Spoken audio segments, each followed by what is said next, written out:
अस्सलाम वालेकुम dear 8th class students, कैसे हैं आप सब। मुझे उम्मीद है कि आप सब खैर आफियत से होंगे। आज हम exercise number 8.2 question number 9 start करने जा रहे हैं। तो चलिए स्टार्ट करते हैं। Akram bought a pair of skates. Akram ने पेयर ऑफ स्केट्स खरीदे ही एट ए सेल, एक सेल में, where the discount given was 20%। और जिस शॉप से उसने खरीदे ये स्केट्स और उसको वहाँ पे जो डिस्काउंट दिया गया that is 20%। If the amount he page is ₹1600। अगर उसने अमाउंट जो पे किया उसके लिए जो सेलिंग प्राइस रखा गया था वो था 1600। उसने जो अमाउंट पे किया, फाइंड द मार्केट प्राइस, आपको यहाँ पे मार्केट प्राइस निकालना है। तो अकरम ने यहाँ पे पेयर ऑफ स्केट्स खरीदे हैं। स्केट्स सिंपली मीनस ये एक सपोर्ट्स इक्विपमेंट होता है जो हम स्नो के टाइम इस्तेमाल करते हैं या स्नो पर चलने के लिए इस्तेमाल करते हैं। और हम सबसे पहले लिखेंगे selling price of A pair of skates. Selling price pair of skates के लिए क्या था?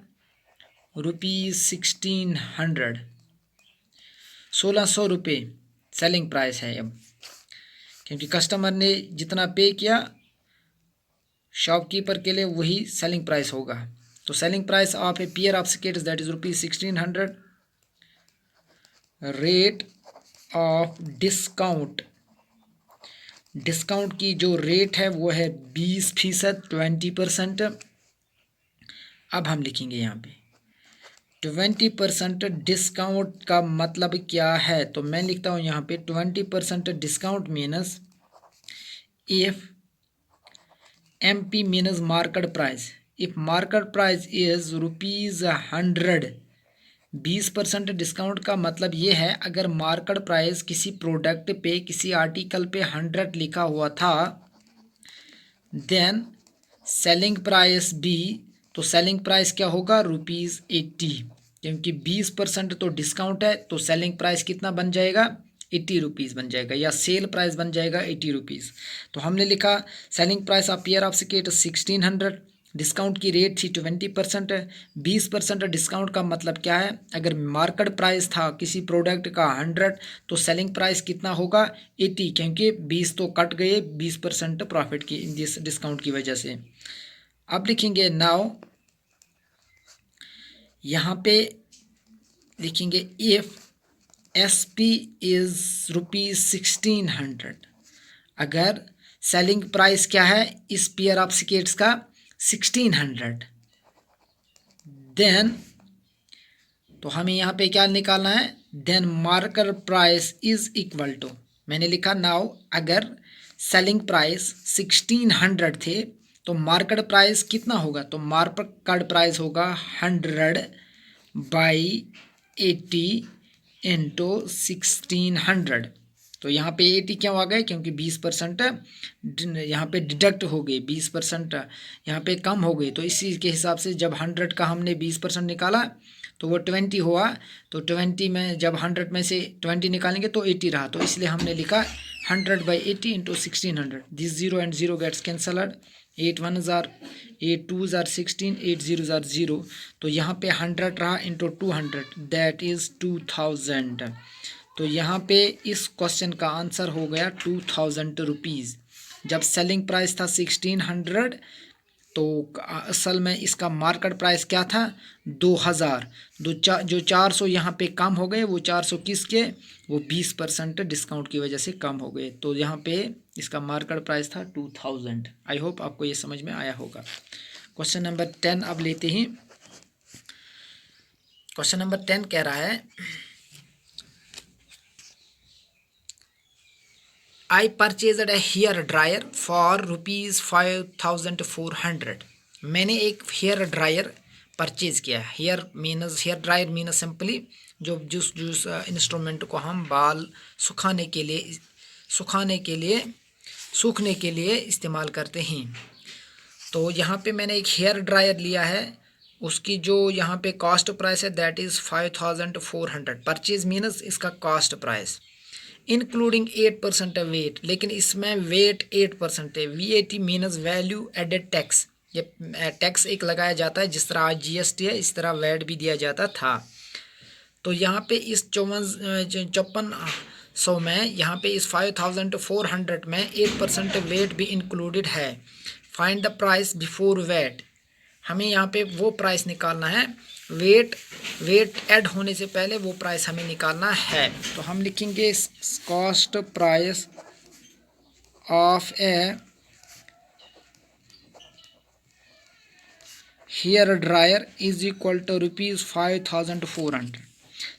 कॉस्ट प्राइस जो हेयर ड्रायर का था वो क्या था, 5400। हेयर ड्रायर सिंपली मीनस वो इंस्ट्रूमेंट है, वो इक्विपमेंट है जो हम बालों को सुखाने के लिए इस्तेमाल करते हैं।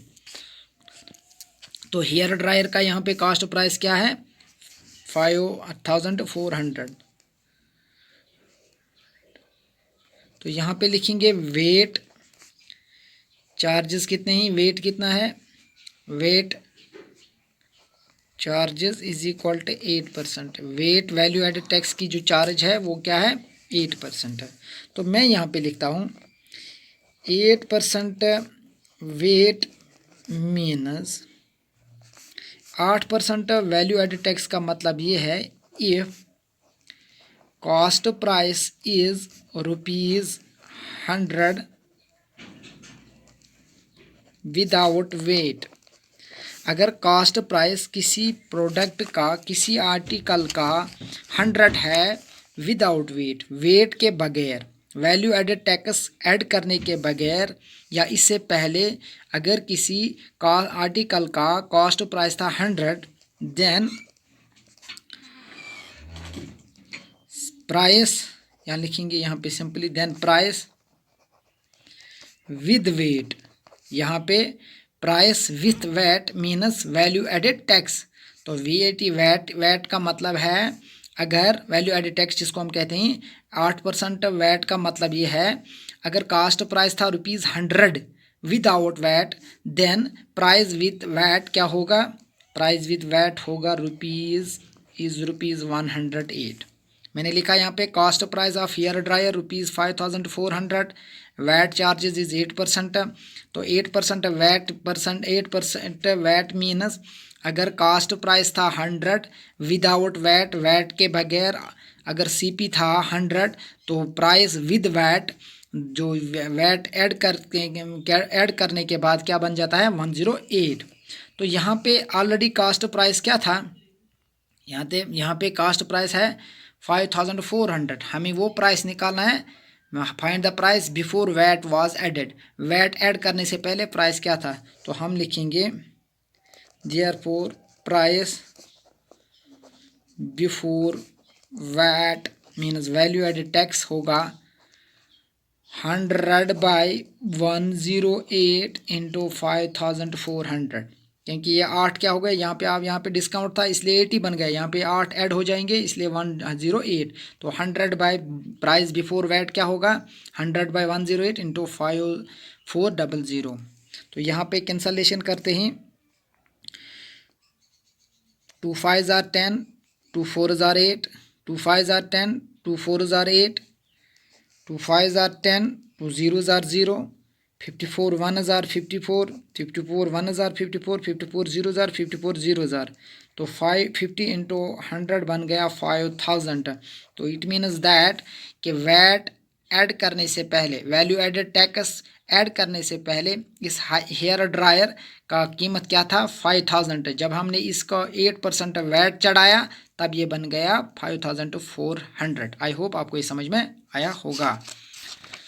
तो फिर से समझाता हूँ, कॉस्ट प्राइस हेयर ड्रायर का था 5400, वैट चार्जेस हैं 8%। तो वैट 8% वैट मीनस अगर कास्ट प्राइस है इस हेयर ड्रायर का 100 विदाउट वैट, तो प्राइस विद वैट क्या होगा, 108। तो प्राइस बिफोर वैट हमें निकालना था, तो वो हो गया 100 डिवाइडेड बाय 108 इंटू 5400, तो निकल गया 5000। आई होप आपको ये समझ में आया होगा। अब नेक्स्ट एक्सरसाइज को निकालते हैं, ये लास्ट एक्सरसाइज है टर्म फर्स्ट एग्जामिनेशन के लिए। तो अब हम इसी को यहाँ पे लेते हैं। तो देखते हैं पहले एक्सरसाइज क्या है, calculate the amount and compound interest. आपको यहाँ पे अमाउंट भी निकालना है और कंपाउंड इंटरेस्ट भी निकालना है। अगर पहला पार्ट है 10,800, अगर प्रिंसिपल है, प्रिंसिपल वो अमाउंट होता है जिसको हम बारो करते हैं किसी से, तो टाइम पीरियड जो है वो है 3,000 और रेट ऑफ इंटरेस्ट जो है वो है 12 base 1/2% per annum मीनस per year, yearly यहाँ पे रेट ऑफ इंटरेस्ट की जो रेट है वो है 12 base 1/2% इन कंपाउंडेड इनवली, लेकिन इंटरेस्ट जो लगाया जाता है वो इनवली लगाया जाता है। किसी क्वेश्चन में कंपाउंडेड हाफ ईयरली लगाया जाता है, मीनस इंटरेस्ट साल में 2 बार लगाया जाता है। तो यहाँ पे कंपाउंडेड इनवली मीनस साल में 1 बार इंटरेस्ट लगाया जाता है। तो मैं आपको यहाँ पे फार्मूला के ज़रिए ये क्वेश्चन दिखवाता हूँ। तो पहले हमें अमाउंट निकालना है। तो प्रिंसिपल क्या है 10800, 8.3 एक्सरसाइज है ये। तो क्वेश्चन नंबर 1 पहला part here principal is equal to 10,800। Principal वो अमाउंट होता है जो हम बारो करते हैं किसी से या बैंक से हम लेते हैं एज ए लोन के तौर पर, ये प्रिंसिपल वही अमाउंट होता है। तो उसके बाद टाइम जो है इसको हम टी से डिनोट कर लेंगे या नंबर ऑफ़ ईयर्स भी कहेंगे। Time is equal to 3 years. और जो रेट ऑफ इंटरेस्ट है इसको हम आर से डिनोट करते हैं, इसको लिखेंगे 12 base 1/2% पर एनम। आर यहाँ लिखेंगे 12 2 24, 24 + 1 दैट इज़ 25/2% पर एनम। एक साल की जो रेट है वो है 25/2% पर एनम। आई होप इतना समझ में आया होगा। नाउ अब आपको अमाउंट निकालना है। तो अमाउंट को हम ए से डिनोट करते हैं। अमाउंट के लिए फार्मूला याद रखिएगा, principal into 1 + R/100 raised power T, T minus time, और जिसको हम नंबर ऑफ़ ईयर्स भी कहेंगे। अमाउंट निकालने के लिए फार्मूला है principal into 1 + R/100 raised power T. So amount is equal to, principal है 10,800 इंटू 1 प्लस जो रेट है 25/2 होल डिवाइडेड बाय 100, क्योंकि परसेंट कन्वर्ट हो गया 100 में। रेज़ टू पावर यहाँ पे क्या लिखेंगे, रेज़ टू पावर 3, क्योंकि इंटरेस्ट तो यहाँ पे ईयरली लगाया जाता है, इसलिए टाइम क्या है यहाँ पे 3।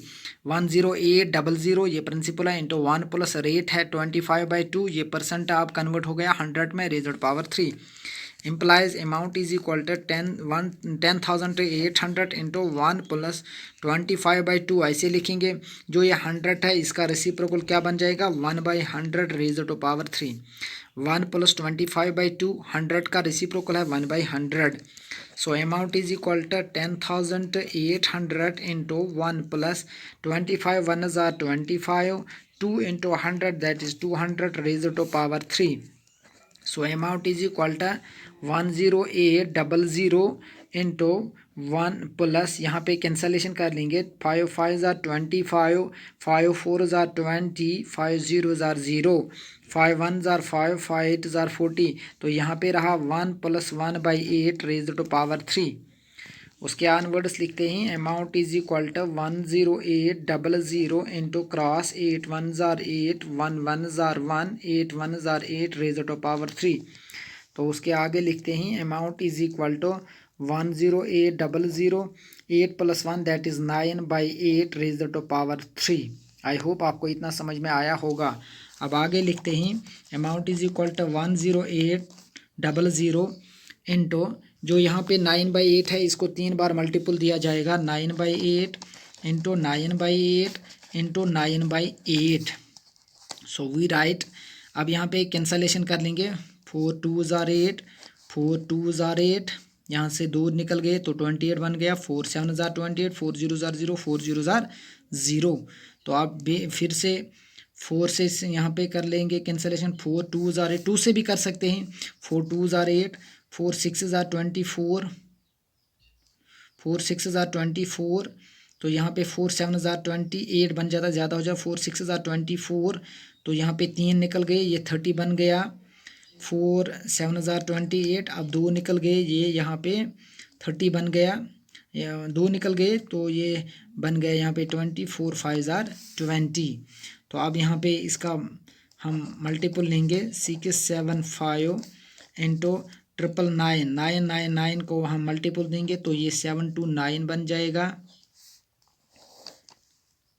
तो इन डिवाइडेड बाय 2 2 * 4, 4 8 4 * 32। फिर से मैं समझाता हूँ, यहाँ पे ये रहा 6 7 5 इंटू 9 को 3 बार मल्टीपल देंगे तो 7 2 9 डिवाइडेड बाय 32। तो amount is equal to 675 into 729 divided by 2। तो ये टोटल में जो आता है यहाँ पे, अगर हम इसकी यहाँ पे मल्टीपल कर लेंगे 675 इंटू 729 तो वो बन जाता है 9 5 जार 45, कैरी आ गए 4, 9 7 जार 63, 63 प्लस 4 दैट इज 67। तो यहाँ पे 67, 6 आ गई carry, 9 6 jar 54, 54 plus 6 that is 60। अब 2 से 2 5 jar 10, 2 7 jar 14, 1 that is 15, 2 6 jar 12 that is 13। अब 7 से 7 5 जार 35, कैरी तो 3 आ गए, 7 7 जार 49, 49 प्लस 3 दैट इज 52 बन गया, 5 तो कैरी आ गए, 7 6 जार 42, 42 प्लस 5, 42 प्लस 5 इज 47। तो यहाँ पे जो आ गया इसका प्रोडक्ट 5 7 10 12 9 4। तो ये आ गया 492075। आप इसको खुद भी चेक कर सकते हो, 492075 डिवाइडेड बाई 32। तो यहाँ पे जो हमारा अमाउंट आता है वो आता है, यहाँ पे हम इसको डिवाइड कर लेंगे।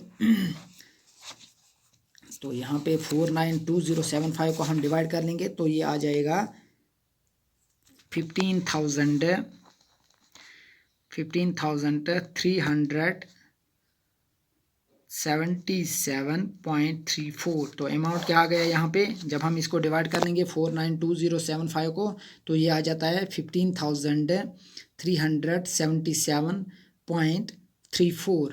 तो ये आ गया हमारा अमाउंट। तो अब हमें कंपाउंड इंटरेस्ट निकालना है। तो कंपाउंड इंटरेस्ट जो है, कंपाउंड इंटरेस्ट बराबर होता है अमाउंट माइनस प्रिंसिपल। तो कंपाउंड इंटरेस्ट के लिए फार्मूला याद रखिएगा, अमाउंट माइनस प्रिंसिपल। अमाउंट है अब 15,377.34 माइनस जो हमारा प्रिंसिपल था वो था 10,800। तो अब यहाँ पे कंपाउंड इंटरेस्ट जो निकलेगा इसके डिफरेंस निकालेंगे तो ये बन जाएगा 4,577.34। तो हमारा कंपाउंड इंटरेस्ट क्या निकला, 4,577.34। आई होप आपको इतना समझ में आया होगा। तो आज के लिए इतना ही काफ़ी है, दीजिए इजाज़त, खुदा हाफिज़।